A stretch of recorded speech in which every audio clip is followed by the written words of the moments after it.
എൻ്റെ പേര് ഡിൻഡോ. ഞാൻ എളമക്കര സരസ്വതി വിദ്യാനികേതൻ പബ്ലിക് സ്കൂളിൻ്റെ പ്രിൻസിപ്പളാണ്. ഇന്നലെ നടന്ന വന്ദേ ഭാരത് എറണാകുളം ബാംഗ്ലൂർ ട്രെയിനിൻ്റെ ആദ്യ റണ്ണിൽ എറണാകുളത്തെ 5 വിദ്യാലയങ്ങൾ 5 സ്കൂളുകളെ സെലക്ട് ചെയ്തു. അതിലൊന്ന് നമ്മുടെ സ്കൂളാണ്. നമ്മുടെ 20 കുട്ടികളും 2 അധ്യാപകരുമാണ് ഇതിൽ പങ്കെടുത്തത്. യാത്രാമധ്യേ ഏതോ ഒരു മീഡിയ, ചിലപ്പോൾ ലോക്കൽ മീഡിയ ആകാം, അവർ കുട്ടികളോടൊരു പാട്ട് പാടാൻ പറയുകയാണ്. ഇതിൻ്റെ ഭാഗമായിട്ട് കുട്ടികൾ വന്ദേ മാതരം എന്നുള്ള ദേശഭക്തി ഗാനം ചൊല്ലി. അപ്പോൾ അദ്ദേഹം വീണ്ടും ഡിമാൻഡ് ചെയ്തു, വന്ദേ മാതരം ഒരു മലയാളം പാട്ട് പാടാവോ? ഇവർ ദേശഭക്തി ഗാനം എന്നൊന്നും ചൊല്ലി പറഞ്ഞിട്ടില്ല, ഒരു പാട്ട് എന്ന് മാത്രമേ ഉള്ളൂ. അതിൻ്റെ ഭാഗമായിട്ട് കുട്ടികൾ എന്ത് ചെയ്തു, ഈ രണ്ടാമത് ചോദിച്ചപ്പം ഇവർ ഒരു ദേശഭക്തി ഗാനം ചൊല്ലി. ആ ദേശഭക്തി ഗാനത്തിൻ്റെ ലിറിക്സ് നമ്മളെല്ലാം കേട്ടിട്ടുണ്ട്, വളരെ ഫേമസായി ഇപ്പോൾ നടന്നുകൊണ്ടിരിക്കുന്നതാണ്.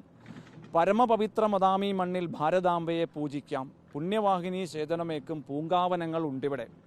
അത് ഇങ്ങനെയാണ് അവസാനിക്കുന്നത്. പല നിറമെങ്കിലും ഒറ്റ മനസ്സായി വിടർന്നിടുന്നു മുകുളങ്ങൾ. ഇതിലെവിടെയാണ് ദേശവിരുദ്ധതയുള്ളത്? ഇതിലാണ് നമുക്ക് പ്രശ്നമുള്ളത്? ഇതിൻ്റെ അർത്ഥം എന്ന് പറഞ്ഞാൽ പരമപവിത്രം അതാമീ മണ്ണിൽ, ഈ ഭാരതത്തിൻ്റെ മണ്ണ് അത്ര പവിത്രമാണ്, അത്ര നമ്മൾ റെസ്പെക്റ്റ് ചെയ്യേണ്ടതാണ്. ഈ മണ്ണിൽ ജനിച്ച നമ്മളെല്ലാവരും ഭാഗ്യശാലികളാണ്. അത് അവസാനിക്കുന്ന വാക്ക് ഞാൻ പറഞ്ഞല്ലോ, പല നിറമെങ്കിലും ഒറ്റ മനസ്സായി വിടർന്നിടുന്നു മുകുളങ്ങൾ. പല നിറം എന്നുള്ള ആശയം കളേഴ്സ് അല്ല ഉദ്ദേശിക്കുന്നത്. നമ്മുടെ ജാതി, നമ്മുടെ പല റിലീജിയൻ, പല ഭാഷകൾ, ഇതെല്ലാം കൂടി ചേർന്ന് നമ്മുടെ ഭാരതം എന്ന് പറയുന്ന ഇതെല്ലാം കൂടെ കൂടിച്ചേർന്നതാണ്. ഇതെല്ലാം കൂടെ കൂടിച്ചേർന്നതാണെങ്കിൽ പോലും നമ്മളെല്ലാവരും ഒറ്റ മനസ്സായി നിൽക്കണം. ഇതിൻ്റെ ആശയം എവിടെയുള്ളത്? നമ്മുടെ ഇന്ത്യൻ കോൺസ്റ്റിറ്റ്യൂഷനിൽ പറയുന്നുണ്ട്, യൂണിറ്റി ഇൻ ഡൈവേഴ്സിറ്റി, നാനത്വത്തിൽ ഏകത്വം എന്നുള്ള നമ്മുടെ ആദ്യത്തെ പ്രധാനമന്ത്രി നമുക്ക് മുന്നോട്ട് വെച്ച ആശയം. ഇതിനെതിരെയാണോ നമ്മൾ പോകുന്നത്? ഇതാണോ കുട്ടികൾ ചെയ്തത് തെറ്റ്? ഇത് ദേശമാണ്. ഇത് ഇനി നമ്മൾ പറയുന്ന RSSൻ്റെ ഗണഗീതം എന്ന് പറയുന്നു. ഗണം എന്ന് വെച്ചാൽ ഗ്രൂപ്പ്, ഗീതം എന്ന് വെച്ചാൽ സോങ്, ഗ്രൂപ്പ് സോങ് എന്നാണ് ഇതിൻ്റെ അർത്ഥം. അത് RSSകാർ ചൊല്ലി എന്ന് വിചാരിച്ച ഒരു ദേശഭക്തി ഗാനം മറ്റൊരാൾക്ക് ചൊല്ലാൻ പാടില്ല എന്നില്ലല്ലോ. നമ്മൾ കൊയ്യും വയലെല്ലാം നമ്മുടേതാവും പൈങ്കിളി എന്ന് പറഞ്ഞിട്ട് നമ്മൾ എത്രയോ ചൊല്ലിയിട്ടുണ്ടത്. നമ്മളെല്ലാവരും ഇടതുപക്ഷ ചിന്താഗതിക്കാരാണോ? അല്ലായിരിക്കും, വ്യത്യസ്തരായിരിക്കും. പക്ഷേ ഇതാണ് നല്ലത്. ആര് ചെയ്താലും അതിനെ അക്സെപ്റ്റ് ചെയ്യാനുള്ള മനസ്സിൽ നമുക്കുണ്ടാകണം. നമ്മുടെ കുട്ടികൾ അവിടെ ചൊല്ലിയതും ചെയ്തതും വളരെ റൈറ്റാണ്. കാരണം അവർ ഈ ഇന്നത്തെ മോഡേൺ പാട്ടായ കുടിച്ച കള്ളൊന്നും കള്ളമല്ലടാ പറയിലടാ എന്നൊക്കെയുള്ള സോങ് ഉണ്ടല്ലോ, അതൊന്നുമല്ല അവർ ചെയ്തത്. പകരം അതിന് സന്ദർഭോചിതമായിട്ട് ഉള്ള ഒരു പാട്ടാണ് പാടിയത്. അവർക്കറിയാം എന്ത് ചെയ്യണം, കാരണം അവർ അതുപോലെ ട്രെയിൻഡാണ്. ടൂറിന് പോകുമ്പം അവർ ഈ പാട്ടെല്ലാം പാടും. പക്ഷേ അങ്ങനെ ഒരു ദേശീയ പ്രോഗ്രാം നടക്കുമ്പോൾ എന്ത് ചൊല്ലണം എന്നുള്ള കേസ് കൃത്യമായി കുട്ടികൾക്കറിയാം. ഇതിൽ ആരും കുട്ടികളെ പഠിപ്പിച്ചിട്ടില്ല, ആരും പറഞ്ഞിട്ടില്ല, ഒരു റെയിൽവേ ഒന്നും ചെയ്തിട്ടില്ല, രാഷ്ട്രീയ സ്വയംസേവക സംഘം ഇതിൽ ഇൻവോൾവ് അല്ല, BJP ഇതിൽ ഇൻവോൾവ് അല്ല, ആരും ഇതിൽ ചെയ്തിട്ടില്ല. നമ്മൾ ആസ് യൂഷ്വൽ ബാക്കിലെ ഗേറ്റിലൂടെ വന്നു, നമ്മളോട് ഇരിക്കാൻ പറഞ്ഞു, ആരോ എടുത്തു. അതിന് നമുക്ക് സങ്കടം ഉണ്ടായാൽ ഇത് ഞാൻ അറിയുന്ന ഒരു ചാനൽ ഇതിനെ റിപ്പോർട്ട് ചെയ്തു എന്നുള്ള നിലയ്ക്കാണ് വന്നത്. ഇതിനെതിരായിട്ട് പറഞ്ഞു എന്ന് പറഞ്ഞ് എൻ്റെ സുഹൃത്ത് മെസ്സേജ് ഇട്ടു.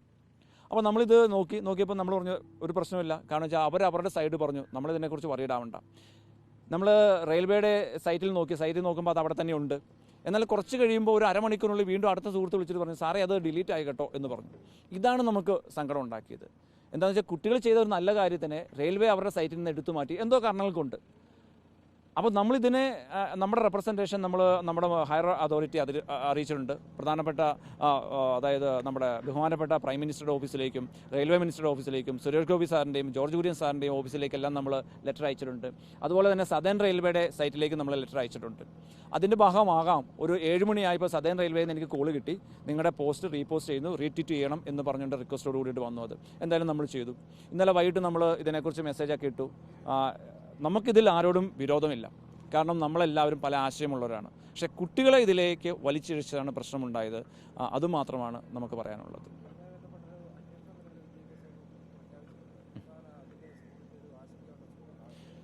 സ്കൂളിന് ഇതിൽ ആശങ്കയില്ല, പക്ഷേ എൻ്റെ കുട്ടികൾ പേടിച്ചിരിക്കുകയാണ്. കാരണം രാവിലെ ഈ ഒരു മെസ്സേജ് വന്നപ്പോൾ മുതൽ കുട്ടികളുടെ പേരൻസ് വിളിക്കുന്നു, സാറേ ഞങ്ങൾക്ക് ഇതിൽ പ്രശ്നം ഉണ്ടാവോ, ഞങ്ങൾക്ക് ആക്ഷൻ ഉണ്ടാവോ. അപ്പോൾ നമ്മളിതിൽ അറിയേണ്ടത്, ഇത് ഈ പാട്ട് പാടിയത് അമേരിക്കയിലോ ചൈനയിലോ പാകിസ്ഥാനിലോ ബംഗ്ലാദേശിലോ അല്ല, ഭാരതത്തിൻ്റെ ഇന്ത്യയുടെ മണ്ണിൽ ഇന്ത്യൻ സിറ്റിസൺസ് അവരൊരു ദേശഭക്തി ഗാനം, അതും ഇന്ത്യയെ പ്രകീർത്തിച്ചുകൊണ്ടുള്ള ദേശഭക്തി ഗാനമാണ് ചൊല്ലിയത്. അതിൽ നമ്മളെന്തിനാണ് വറീഡാവേണ്ടത്? ദേശഭക്തി ഗാനമാണത്. അതുകൊണ്ട് നമ്മളതിൽ വറീഡല്ല. പക്ഷെ നമ്മുടെ സങ്കടം ഇതാണ്, അത് ബഹുമാനപ്പെട്ട വിദ്യാഭ്യാസ മന്ത്രിനെയും നമ്മൾ ഇതുവഴി അറിയിക്കുന്നത്. നമ്മുടെ സങ്കടം ഇതാണ്, കുട്ടികൾക്കും അവരുടേതായ റൈറ്റ് ഉണ്ട്. അവരെ ഇതിൽ വലിച്ചിഴിക്കുമ്പോൾ ഈ ഫോട്ടോ ഒക്കെ വെച്ച് അവരെ പോകുമ്പോൾ അവർക്കിപ്പോൾ ഒരു പട്ടം വീണ്ടും വീണിരിക്കുകയാണ് സംഘിക്കുട്ടികൾ.